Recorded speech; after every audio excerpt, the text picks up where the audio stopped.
was an offensive lineman after offensive lineman after offensive lineman that they all kept getting beat by this guy.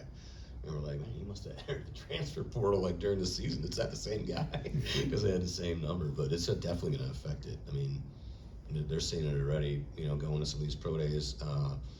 You know, the coaches are asking our area scouts how how to handle it. You know, how do they, because they have to be on top of it at every moment a guy can split. So it's going to be pretty crazy. It's going to be interesting to see the impact of guys getting paid when they're 17, 18 years old, you know, and just how that affects the way that they look at things. And we won't know that until there's a couple generations here, at least a couple seasons of those guys get coming through.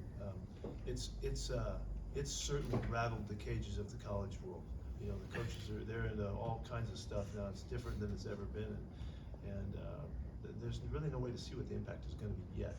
But it's going to have an impact. I mean, there's no doubt. I mean, a kid that's getting recruited in his junior year to how much he's going to make when he's going to college, what's that kid going to be like? You know, we've always had, you know, kind of ways of looking at kids that are the high-profile guys early on, you know, the five-star guys and how that affects them, and it definitely has an effect on some of the players.